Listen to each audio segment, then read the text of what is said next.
यस्य स्वयं स्वभावाप्तिरभावे कृत्स्नकर्मणः तस्मै संज्ञानरूपाय नमोस्तु परमात्मने। जय बोलो पूज्यपाद आचार्य भगवान की जय। योग्योपादान योगेन दृषदः स्वर्णतामता द्रव्यादिस्वादिसम्पत्तावात्मनोऽप्यात्मतामतां वरं व्रतैः पदं दैवं नाव्रतैर्बत नारकं छायातपस्थयोर्भेदः प्रतिपालयतोर्महान् यत्र भावः शिवं दत्ते द्यौकियद्दूरवर्तिनि यो नयत्याशु गव्यूतिं क्रोशार्धे किं ससीदति ऋषिकजमनातङ्कं दीर्घकालोपलालितं नाकेनाकौकसां सौख्यं नाकेनाकौकसामिव वासनामात्रमेवैतत् सुखं दुःखं च देहिनां तथा युद्वेजयन्ते ते भोगारोगा इवापदि मोहेन संवृतं ज्ञानं स्वभावं लभते नहि मत्तः पुमान् पदार्थानां यथा मदनको द्रवै।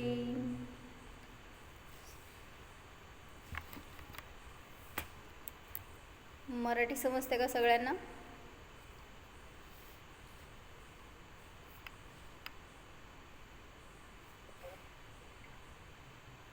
प्रियंका जैन कौन है?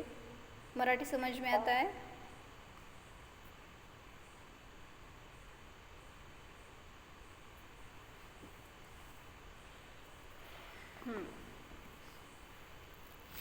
काय बघत होतो आपण? मोह, जिथं मोह आहे, हाँ मराठी समझ में आता है? नहीं आता। ओके, मेरी हिंदी भी नहीं समझ में आएगी आपको। ट्राई करते कोशिश कर लेंगे थोड़ी।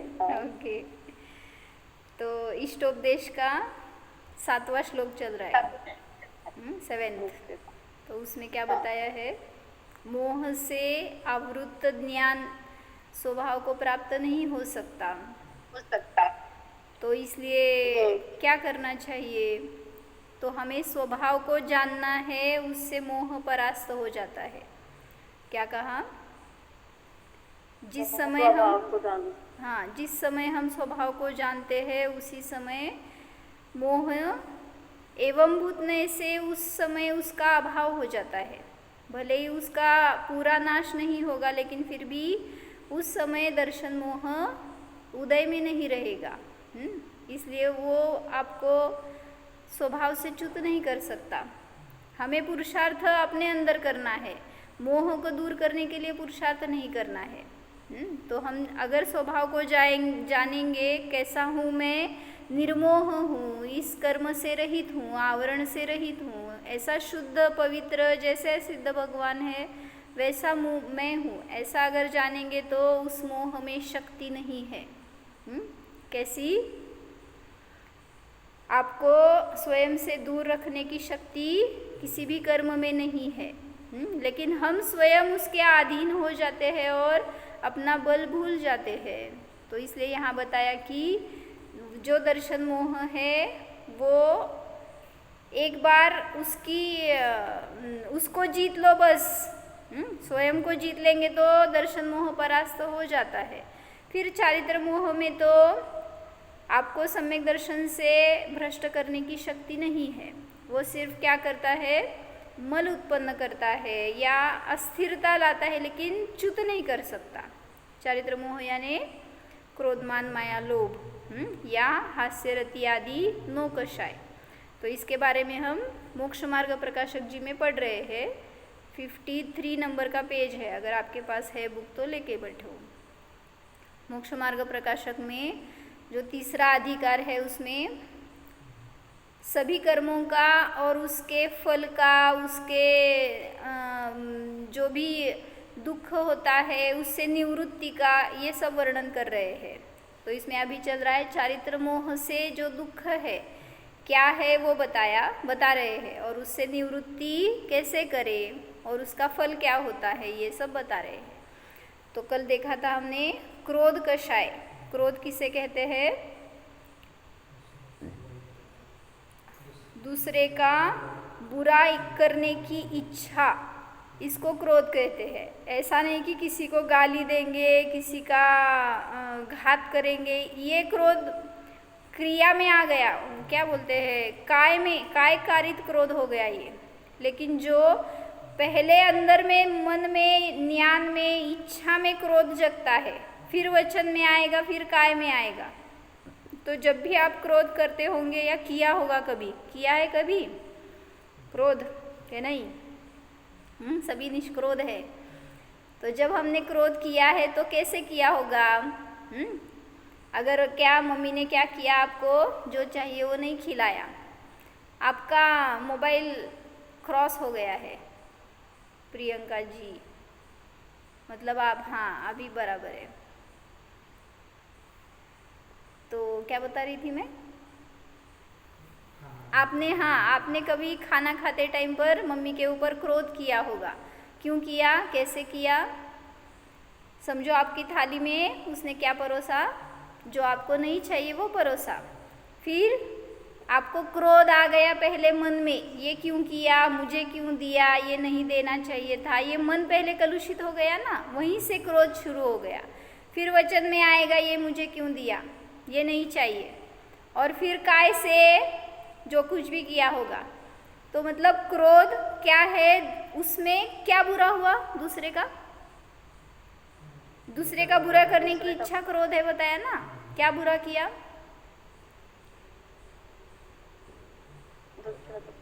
मम्मी ने इतने क्या बोलते कष्ट से बनाया होगा वो, और आपने कहा कि ये मुझे नहीं चाहिए, तो उसके भाव डिस्टर्ब हो गए ना। तो जो भाव हिंसा हो गई वही दूसरे का घात है, वही दूसरे का बुरा है। तो ये बुरा इच्छिना, इसी को क्रोध कहा। फिर एक किसी भी प्रकार से आप जो भी करेंगे ना, उसमें दूसरे का घात होता है अगर क्रोध किया तो। इसलिए बता रहे हैं कि क्रोध ये चारित्र मोह का पहला भेद है। अगर वो उसके हम अधीन हो गए तो नियम से विभाव में अटक जाएंगे, स्वभाव की तरफ नहीं आ सकते। तो उस क्रोध के उदय में जीव क्या क्या करता है ये सब उसमें बताया है, कल हमने लिया था। स्वयं का भी बुरा करता है, दूसरे का भी बुरा करता है, स्वयं का घात करता है, दूसरे का अहित करता है, या किसी को मारने मरने पर भी उतारू हो जाता है। तो ये सब ऐसी अवस्था क्रोध होने से होती है। विषादी से स्वयं मर जाता है, या दूसरों के या अपने अंगों का भी घात कर देता है। ये सब क्रोध के उदय का कार्य बताया। अभी बताने वाले हैं मान कषाय। मान कषाय से क्या होता है? बुक है आपके पास, मोक्ष मार्ग प्रकाशक? हाँ, बुरे लगे ना उधर से, मोक्ष मार्ग प्रकाशक पड़ी वहाँ पे। रखी है, पढ़िए नहीं।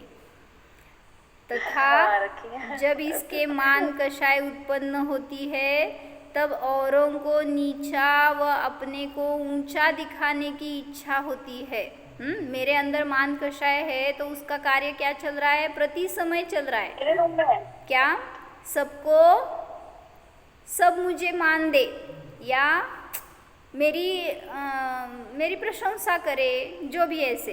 तो ये बता रहे हैं औरों को नीचा दिखाने का भाव और स्वयं को ऊंचा दिखाने की इच्छा, इसे मान कषाय कहते हैं। हमें नहीं है ना मान कषाय?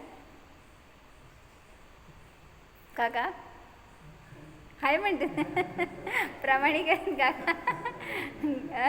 सबको ये इच्छा होती है, हमें लगता है नहीं हम तो मान कषाय से दूर है कि नहीं अपने पास।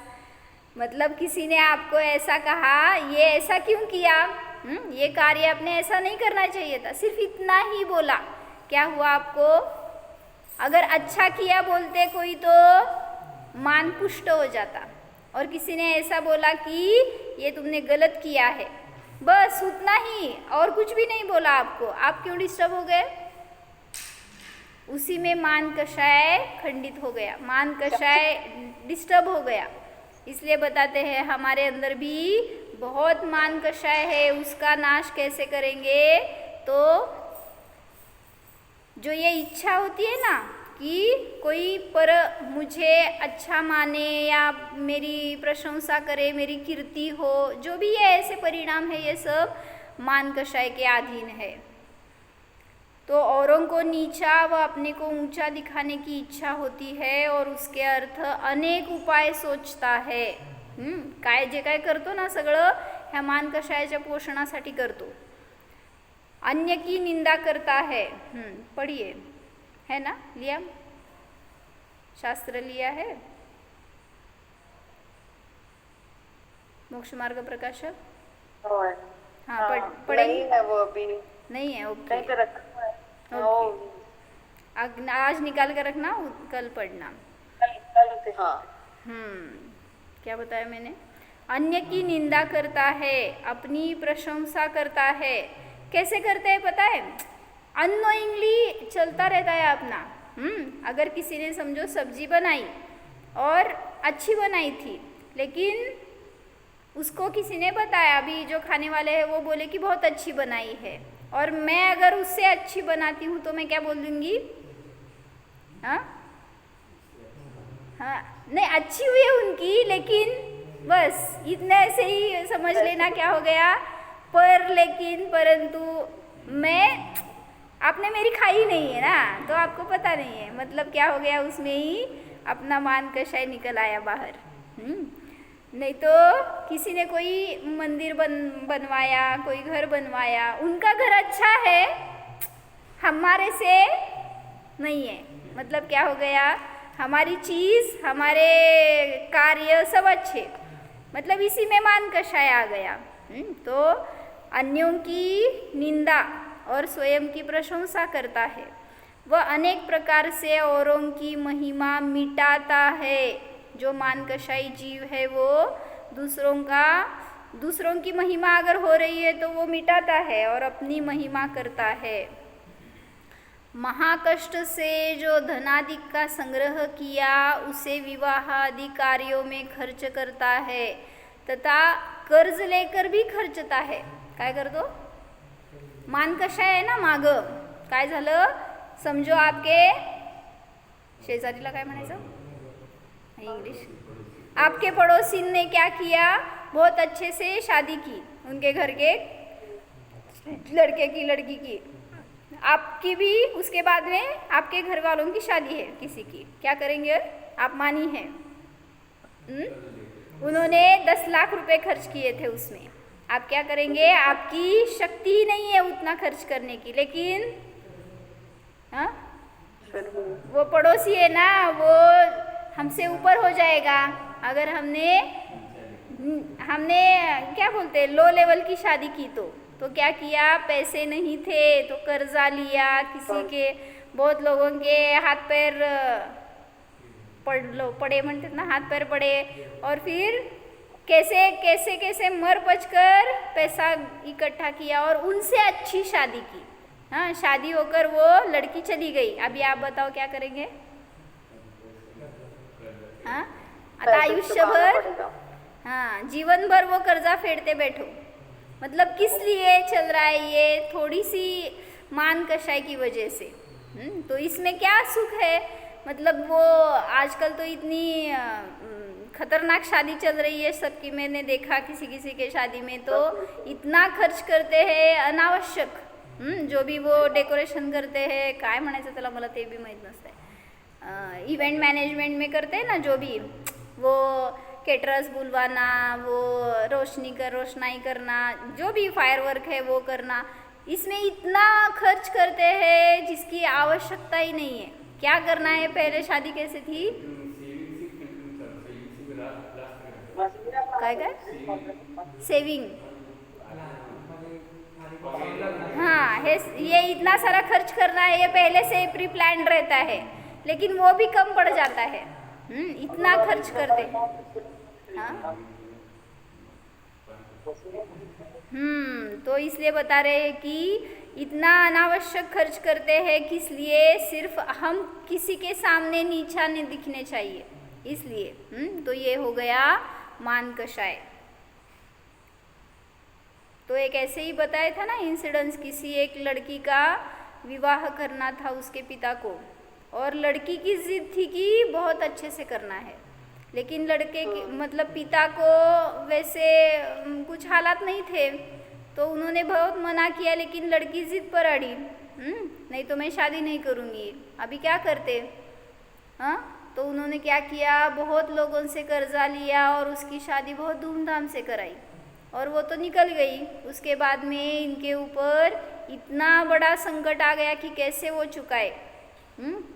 जो कुछ भी करके उनको वो चुकाना था, तो बहुत उनको परेशानी हुई, उसमें वो रोगी बन गए। फिर हॉस्पिटलाइजेशन का खर्चा अलग, मतलब घर में खर्चा चलाने के लिए भी पैसे नहीं रहे थे, और वो अलग से खर्चा। तो ये सब क्यों होता है? अगर आत्मज्ञान नहीं है तो मान हो जाता है। क्या बोलते हैं, एक सेंटेंस बताया था ना, मान, जो रावण था उसको मान का ज्ञान नहीं था, लेकिन ज्ञान का मान था। क्या बताया? मान का ज्ञान नहीं था, क्योंकि वो बहुत मानी था, ऐसे बोला जाता है ना, मैं क्यों जाऊँ राम के पास, ले तुम्हारी सीता ले लो, ऐसे।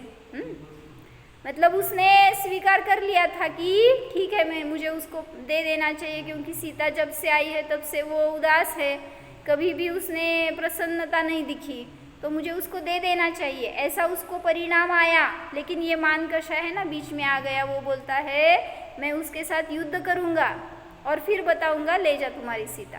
क्या फ़ायदा क्या था उससे? हाँ, ऐसे ही दे दूँगा तो मेरी क्या इज्जत रह जाएगी। इसी को कहते हैं मान कषाय। हां, वाचले होते का मी ते हे प्रकरण? सीतेला घेऊन जाणार म्हणल्यावर, सॉरी, सीतेला देऊन ये म्हणल्यावर त्या विभीषणाने वाचलं होतं का? रामाच्या बायकांचं वाचले होते, रावणाच्या, हां तेच ते।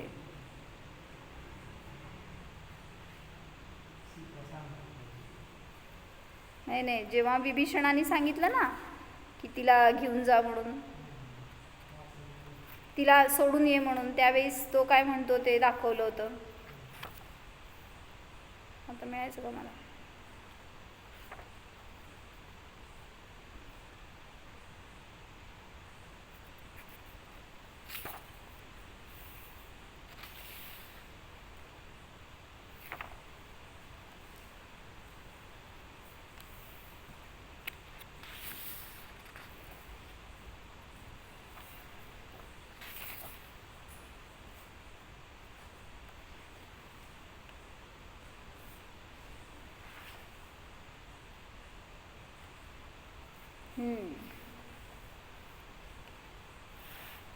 जब वो बैठी थी ना वहाँ पर अशोक वाटिका में, और वहाँ हनुमान गए और वो राम की आइडेंटिटी बताते हैं कुछ, वो मुद्रिका दिखाकर, फिर उसके साथ उसी दिन वो प्रसन्न हो गई थी जब से आई थी। 10 दिन हो गए थे, उसने अन्न जल का त्याग कर दिया था।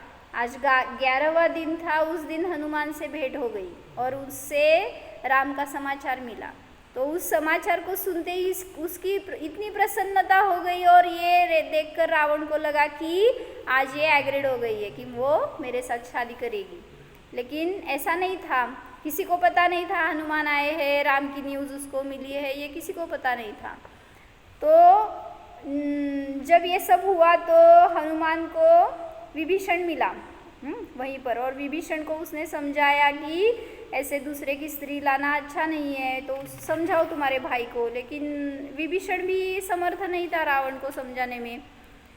तो हनुमान को देखकर रावण बोले, तुम अनेकों बार यहाँ आए हो, क्योंकि पहले का संबंध था उसका, हनुमान का और रावण का कुछ, तो सबके द्वारा पूज्य रहे हो, इस बार राजद्रोही बनकर आए हो, अतः दंड के योग्य हो। उसको पकड़ लिया था हनुमान को, शक्ति नहीं थी एक्चुअली रावण की हनुमान को पकड़ने की, क्योंकि हनुमान तो विद्याधर था, तद्भव मोक्षगामी था, बहुत बलशाली था, इसलिए वो स्वयं उनकी गिरफ्त में आ गया था। उनको सबक सिखाने के लिए जाना तो था उनके सामने, लेकिन ऐसे गया था। हनुमान जो ही जाने लगे तब रावण के आदेश से हनुमान को पकड़ने के लिए अनेक सैनिक आ गए। सैनिकों ने हनुमान पर आक्रमण किया। उस समय हनुमान अस्त्र शस्त्र रहित थे, फिर भी वे अपनी सुरक्षा के लिए युद्ध करने लगे, जिससे सब सैनिकों में भगदड़ मच गई। यह देखकर मेघवाहन और इंद्रजीत सेना सहित आए। बहुत देर तक युद्ध करने के पश्चात इंद्रजीत के नागपाशों में स्वयं हनुमान अपनी स्वेच्छा से बंधन सहित हो गए। असं नव्हतं की ते नागपाश त्याला बांधू शकत होते, त्यांनी स्वतःहून बंधनामध्ये अडकले, म्हणजे गेले कशासाठी तर रावणाला फेस करायचं होतं। इंद्रजीत हनुमान को अपने पिता रावण के पास ले गए। इंद्रजीत आणि मेघवाहन रावणाची मुलं। हनुमान को देखकर रावण बोले, तुम यहाँ पर आए हो आज राजद्रोही बनकर, तो दंड के पात्र हो। यह सुनकर हनुमान ने कहा, हे रावण, रावण का मान कषाय कैसे था, इसलिए ये हम बता रहे हैं। मान कषाय के अगर अधीन हो जाते तो कोई भी कुकर्म करने के लिए घबराते नहीं है, वो कुकर्म लगता नहीं है, ये सबसे बड़ी बात। हनुमान ने कहा, हे रावण, पापों के एक विकल्प से भी तत्काल दुख मिलता है। इस दुख के दंड से तुम्हें कोई बचा नहीं सकता। एक परिणाम किया है तुमने, सीता को अपहरण करने का तो परिणाम किया, उसके बाद क्रिया भी की है, तो इस परिणाम का जो फल होगा उससे तुझे कौन बचाएगा, तो अभी भी चेत जा, ऐसे उसको बताना था हनुमान को, रावण को। तो अगर वो काय म्हणायचं सरल बुद्धि होता तो समझ लेता, ठीक है कहता, लेकिन रावण कैसा था, मानी। तो हनुमान बताता है, जब तक तेरे पुण्य का बीता नहीं करार, तब तक तुझको माफ है, अवगुण करो हजार। जब तक तेरे पुण्य का, जब तक तुम्हारा पुण्य नहीं खत्म होगा तब तक तुम्हारे अवगुण चलते रहेंगे। एक बार वो पुण्य क्षीण हो जाएगा तो सभी पापों का तुम्हें उदय आ जाएगा और तुम सह नहीं पाओगे वो उसका फल। जो तुमने महाशीलवान महासती सीता माँ को राम से वियोग कराया है, उसका फल भोगने के लिए शीघ्र तैयार हो जाओ। कौन बोल रहा है, जो बंधन में है वो बोल रहा है तुझे मैं देख लूँगा। हाँ, मतलब अभी वो तो पराधीन है ऐसा दिख रहा है, और वो बोल रहा है मैं तुझे हराऊंगा ऐसे। क्योंकि प्रचंड बल के धारी लक्ष्मण राम के साथ शीघ्र ही आ रहे हैं। काय केली, चेतावनी, हम आ रहे हैं। हे दशानन, तुम्हें समझाना सब व्यर्थ गया। कहाँ गई तुम्हारी बुद्धि जो जिन भक्ति में लीन रहती थी। चोरी छिपे पराई स्त्री का अपहरण करते हुए लज्जा नहीं आई। अभी भी समय है, सीता को लौटा दो। हे एवढं सगळं बोलल्यावर थोडंसं हट झालं असेल बरं का रावणाला, म्हणून थोडा विचार केला त्यांनी त्यावेळेस। रावण की मुख मुद्रा, वचन, चेष्टा से हनुमान समझ गए कि अभिमानी व्यक्ति हित की बात सुनने के लिए अपात्र हो जाते हैं। अगर उनके ऊपर मान कषाय का जोर है तो वो किसी की अच्छे वचन सुन नहीं सकता, वैसा परिणमन नहीं कर सकता। हनुमान क्षण मात्र में बंधनों को तोड़कर महल की छत को छिन्न भिन्न करते हुए आकाश में उड़ गए। मतलब उनको कोई पकड़ नहीं सकता था, बांध नहीं सकता था, वो स्वयं बंधन में आ गए थे, क्योंकि रावण को उनको समझाना था। धीर वीर हनुमान के बंधन के समाचार से दुखी रोती हुई सीता को दासी ने बताया कि रो मत, देखो हनुमान तो बंधन तोड़कर आकाश मार्ग से उड़ते हुए जा रहे हैं। दिसलं का तुम्हाला, दिखा क्या आपको, हनुमान ऊपर जा रहे हैं। सीता ने कृतज्ञता से हनुमान को देखते हुए अनेक आशीष दिए। सीता ने सोचा ऐसे बंधन को तोड़ने एवढं मस्त सांगितलं ना अध्यात्म, काय समज सांगावं याच्यात ना अध्यात्म काय, कसं कसं त्यांनी बरोबर त्याच्या त्या ठिकाणी घातलंय. सीता ने सोचा ऐसे बंधन को तोड़ने वाला मेरा यह भाई शीघ्र ही कर्म बंधनों को तोड़कर सिद्ध रूप में मेरा नमस्कार प्राप्त करेगा. इथं तुम्हाला दिसतंय फक्त छत तोडून वर गेला म्हणून. तो असा आहे पुरुषार्थी की सगळ्या बंधनाला तोडून तो सिद्ध होणार आहे. इन्हीं विचारों से हनुमान के प्रति मंगल कामना करते हुए शुभाशीष देकर वे निश्चिंत हो गई. मतलब क्या बताना था इसमें मुझे, राम जो था वो, राम के ऊपर मान कषाय का बहुत पगड़ा था, इसलिए मान कषाय से उसकी पूरी हानि हो गई. सभी विधि लिखित था, ऐसे ही होने वाला था. क्योंकि रावण कोण था, मी राम म्हणले का, हाँ तुम्हें ऐकताय असंच. रावण के ऊपर मान कषाय हावी था ना, तो इसलिए रावण को क्यों था ऐसे. रावण कौन था, रावण कौन होता विशाल भैया. विद्याधर ना हो, विद्याधर होता की त्याचं काही नाही. अर्ध चक्रवर्ती होता. हाँ, अर्ध चक्रवर्ती, प्रतिनारायण, अर्ध चक्रवर्ती कहो या प्रतिनारायण कहो, प्रतिनारायण होता रावण. समजलं की आता, एकदाच होता, तीनदा नहीं. तो उसको ये नारायण और बलभद्र थे, राम बलभद्र और लक्ष्मण नारायण थे. उनके सामने तो इसकी जितनी भी शक्ति हो वो कम ही थी. रावण बहुत शक्तिशाली था, लेकिन फिर भी उसकी शक्ति इन दोनों के सामने कुछ नहीं थी. इसलिए उनके हाथों इसको मरना ही था. लेकिन अच्छे से मरता तो, असं तुम्हाला वाटेल ना, अच्छा मरण किसी को नहीं रहता. मान कषाई जीव को तो कभी भी अच्छा मरण नहीं रहता. इसलिए अपने जीवन में करना क्या है, कभी भी मान के अधीन मत होना. क्या बताया मैंने, हाँ. तो अगर मान कषाय करेंगे, उसी में सुख मानेंगे ना, तो समझ लेना हमारे जीवन में कभी सुख नहीं आएगा. तो जहाँ पर भी हम करते हैं, किया होगा, करने के विकल्प होंगे, तो सावधान. कोण किसके सामने उच्च रहता है, काय म्हणायचं, श्रेष्ठ. कोण किसके सामने श्रेष्ठ रहता है, पति या पत्नी. पति श्रेष्ठ है कि पत्नी श्रेष्ठ है, सभी म्यूट है. पति श्रेष्ठ है ऐसा एक पति बता रहे हैं. पत्नी लोगों बोलो कौन श्रेष्ठ है.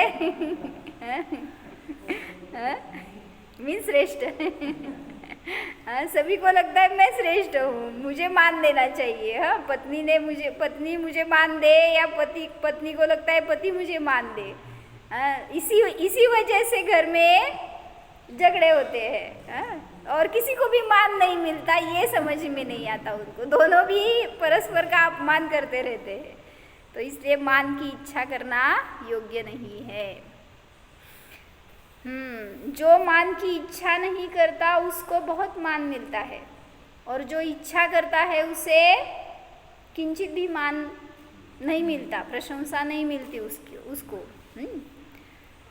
अन्य की निंदा करता है, अपनी प्रशंसा करता है, वह अनेक प्रकार से औरों की महिमा मिटाता है, अपनी महिमा करता है. मिळालं, 53 पानावर आहे. महाकष्ट से जो धनादिक का संग्रह किया उसे विवाह आदि कार्यों में खर्च करता है, तथा कर्ज लेकर भी खर्चता है. मरने के बाद हमारा यश रहेगा ऐसा विचार कर अपना मरण करके भी अपनी महिमा बढ़ाता है. क्या समझ में आया, काय काय विचार करतो मानी जीव, भयंकर आहे. मरने के बाद मेरा यश रहेगा, मेल्यावर मला लोक ओळखतील म्हणून मरायला सुद्धा कमी करणार नाही. म्हणजे एकाने काय केलं, हाँ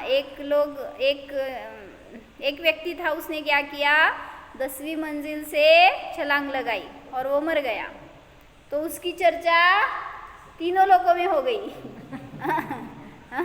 तो दूसरे व्यक्ति को क्या लगा, ये इतना फेमस हो गया है, हाँ मुझे क्या करना चाहिए. क्या करना चाहिए बताओ प्रियंका. गलत मत बोलना। क्या करना चाहिए? खबरदार अगर उसके तरह आत्महत्या का आत्मघात का भाव भी किया तो पाप लग जाएगा। मतलब ये मान का शायद नहीं होना चाहिए। उसको थोड़ी पता था कि जैसे एक परसों हो गए ना, मतलब एक बार ऐसे घटना हो गई थी। वो कौन था जिसको कुछ किए बिना ही प्रसिद्धि हो गई? कौन था बताओ? कुछ भी नहीं किया उसने, लेकिन इतना जगत प्रसिद्ध हो गया। कौन बताओ? ना घडलेली घटना आहे इथं। अकृत पुण्य म्हणलं त्याला। काय त्यांनी काय केलं नाही, पण आत्ता किती एक 8-10-15 वर्षापूर्वीची दरम्यानची गोष्ट, 8-10 वर्षाची। कौन तो? प्रिंस। यहाँ पे घटना हुई थी महाराष्ट्र में, तो उसको हाँ, उसके बाद में कितनी सारी घटनाएं घटी पता नहीं तुम्हें? वही बताना था मुझे। क्या हुआ था? धन्य कुमार नाही, थांबा हो, मी तुम्हाला झालेली गोष्ट सांगते आता, रियल कि वो बोरवेल था, जो खाली था, उसमें सिर्फ पाइप थी, पानी नहीं था और ऊपर से ढक्कन नहीं था। तो उसका मुंह कितनी होता, थोड़ा सा 2-3 फीट का होगा वो उसका मुंह, और वो इतना गहरा था, शायद 100 फीट तक गहरा था। और उसमें एक 4 या 5 साल का लड़का गलती से गिर गया अंदर, उतने ही बोरवेल में अंदर गिर गया और वो फंस गया। निकाले कैसे उसको? तो बहुत काय म्हणायचं, बहुत उसको निकालने के लिए माथामारी की लोगों ने। हाँ, दिन रात एक करके, शायद वो कितनी देर तक रहेगा ना नीचे, बिना खाए पिए, बिना हिले, वो रोता रहा। अंदर कुछ कर नहीं सकते थे बाहर से लोग, लेकिन निकालना तो था।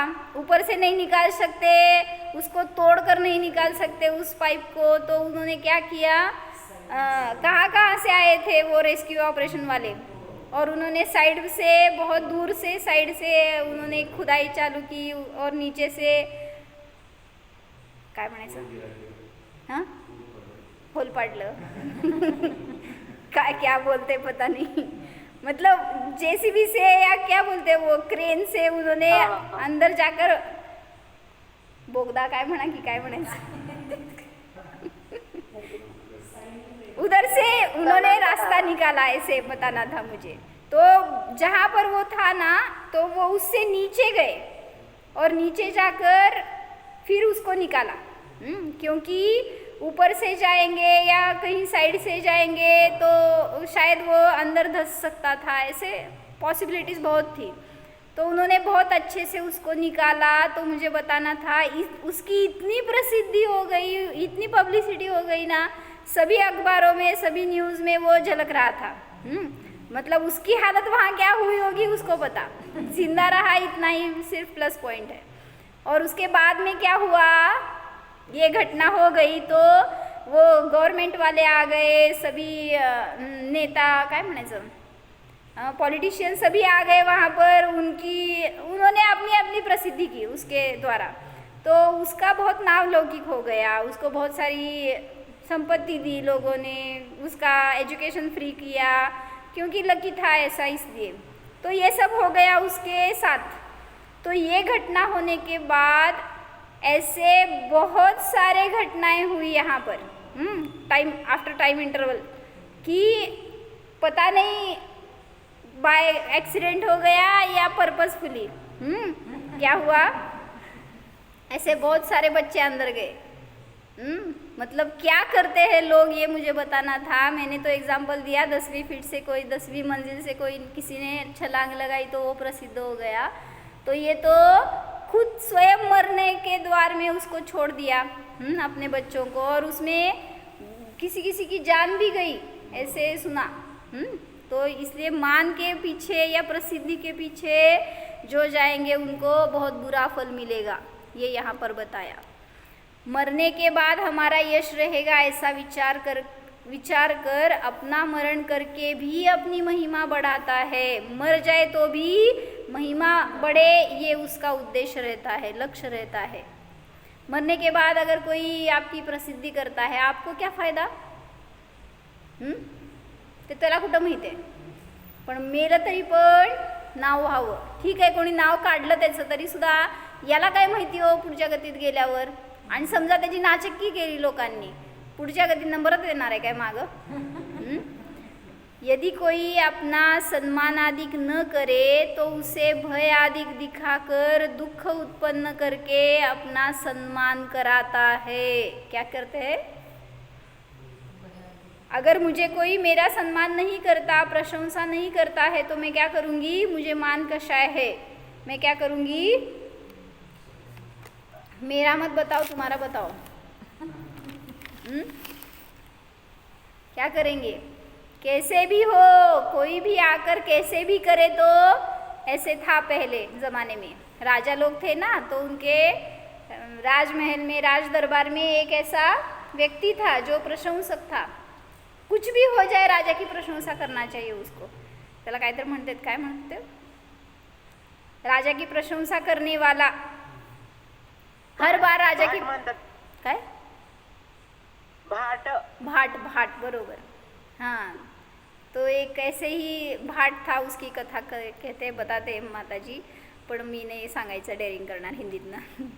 तर तो वो भाट रहता है, तो वो क्या करता है? राजा की प्रशंसा करना, इतना ही उसका कार्य रहता है. दिन भर में वो राज्य कारोबार शुरू होने से पहले, बीच में, शाम को, सभी टाइम पर उसको प्रशंसा करना रहता है.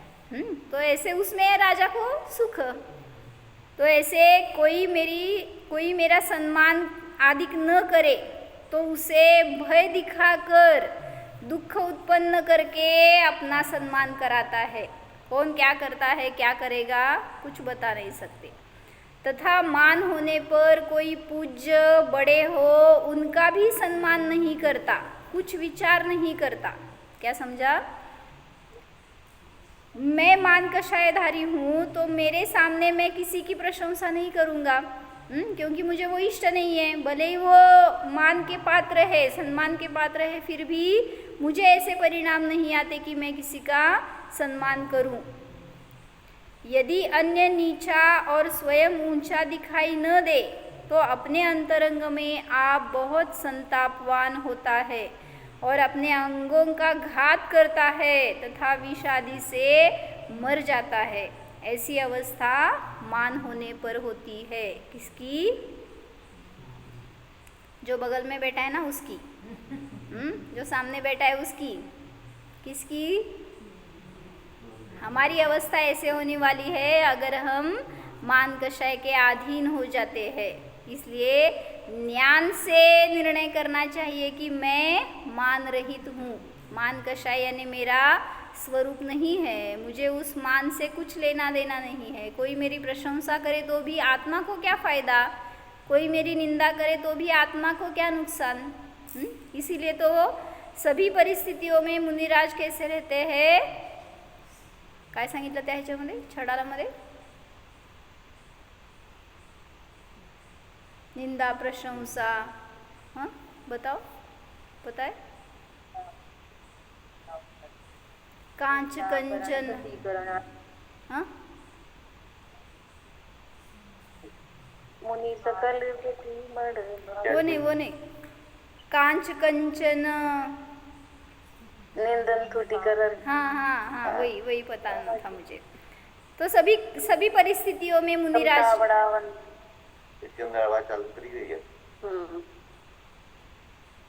मिळतंय का? आज संपली आमची वेळ.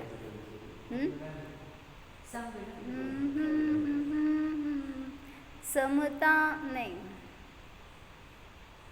स्तुति या निंदा में दोनों में उनको समता भाव रहता है. कोई अरिमित्र महल मशान कंचन कांच निंदन थुतिकरण अर्धावतारण सी प्रहारण में सदा समता धरण. मतलब क्या? सगळ्यात समता असं शॉर्टकटमध्ये सांगायचं. अरिमित्र, अरि म्हणजे शत्रू, मित्र, महाल, स्मशान हां, काही जरी मिळालं तरी सुद्धा त्याच्यामध्ये समता. जरी तुम्हाला राहायला चांगलं स्थान मिळालं नाही तर मिळालं नाही, बाहेर काढलं तरी सुद्धा तिथं मुनींना, म्हणून म्हटलं ना, जर समजा असं झालं महाराजांच्या बाबतीमध्ये, वीरसागर महाराजजी जेव्हा सोलापुरात होते तेव्हा तिथं त्या खोल्या छोट्या छोट्या होत्या आणि तिथं महाराजजी एकटे होते राहणारे, त्यामुळे काही प्रश्न नव्हता. आणि ती एक खोली जराशी चांगली होती, बाकीच्या खोल्या छोट्या होत्या, थोड्या अव्यवस्थित होत्या, असं थोडी गंदगी वगैरे होती तिथं. आणि नेमकं काय झालं, एका मुनींचा संघ आला तिथं सोलापुरात. आणि मग आता राहायला जागा नाही माहिती होतं, सगळ्यांना माहिती होतं, पण सगळ्यांनी तिथंच राहायला स्थान दिलं. म्हणजे महाराजजी एकटे राहू शकत होते तेवढंच, आणि एखादं कोण राहू शकेल, पण संघ पूर्ण आला होता आणि कुठं राहणार, सगळी व्यवस्था अव्यवस्थित होऊन जाणार होती. पण तरी थोडी महाराज असं म्हणणार असतात की तुम्ही इथं राहू नका. म्हणजे कोणी येणाऱ्याला जाव म्हणू शकत नाही, जाणाऱ्याला राहा म्हणू शकत नाहीत, कारण तिथं त्यांना तसं व्रत असतं. काय, पर उपरोध अकरण, दुसऱ्याचा उपरोध करणार नाहीत. सिंह जरी आला ना गुफेमध्ये, त्यांच्या जर हे बसले असतील, सिंह आला तर काय करायचं, हाकलायचं, हुश हुश. सिंह येतो, काय तुम्हाला काय वाटलं, शेळी मांजर.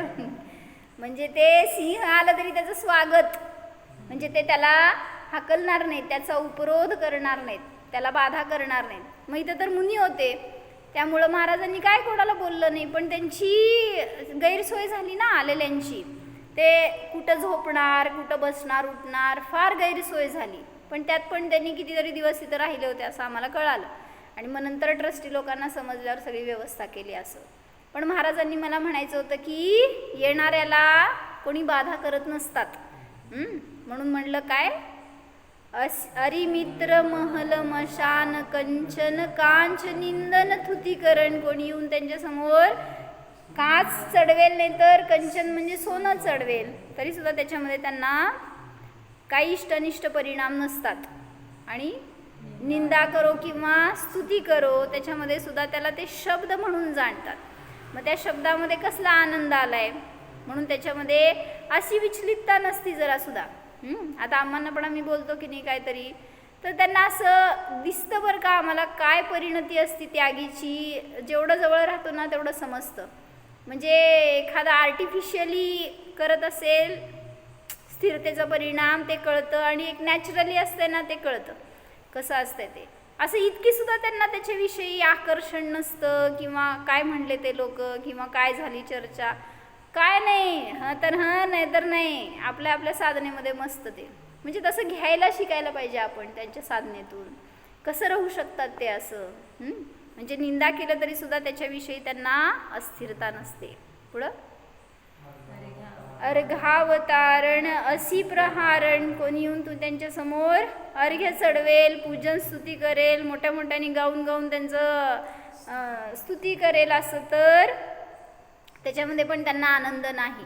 आणि कोणी असी प्रहार करेल तर त्याच्यामध्ये सुद्धा त्यांना दुःख, खेद, भय नाही. पुढं, सगळ्या परिस्थितींमध्ये समता धारण करू शकतो कोण, जो क्रोध रहित आहे, जो मान रहित आहे. क्रोधी जीवाला सुद्धा असल्या गोष्टींमध्ये क्रोधी मुनी आहेत, आणि समज त्यांच्यासमोर असं घडलं, एखादा मान देतोय, एखादा निंदा करतोय, क्रोधी मुनी काय करतील, पुतळाच निघतंय, काय करत नाहीत, सगळं छू स्वाहा. म्हणजे क्रोध कशायाच्या समोर सुद्धा चालणार नाही, आणि मान कशाई जीव सुद्धा साधना करू शकणार नाही. म्हणून आपल्या कषायांना जिंकायचं तर आपली शक्ती वाढवा.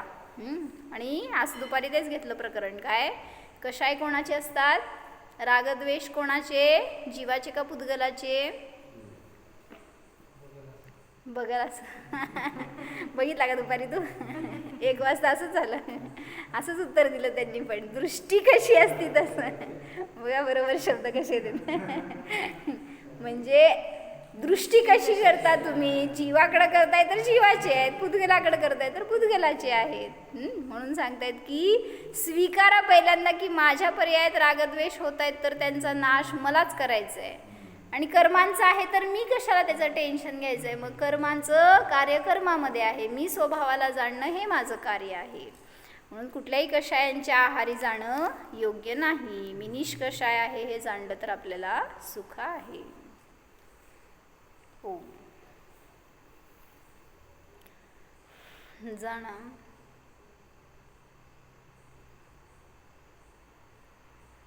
हा मी जीव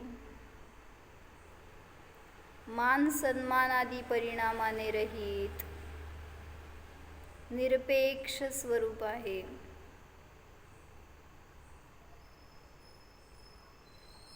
परद्रव्याने माझी प्रशंसा, परद्रव्याने माझी निंदा यामध्ये मला इष्ट अनिष्ट परिणाम नाहीतच.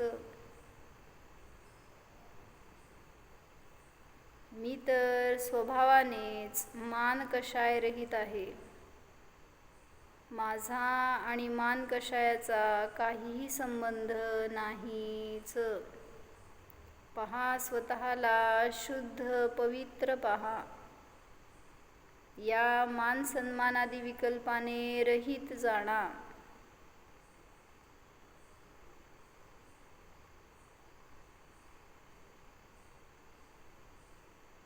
निर्माण स्वरूपोऽहम् निष्कषाय स्वरूपोऽहम्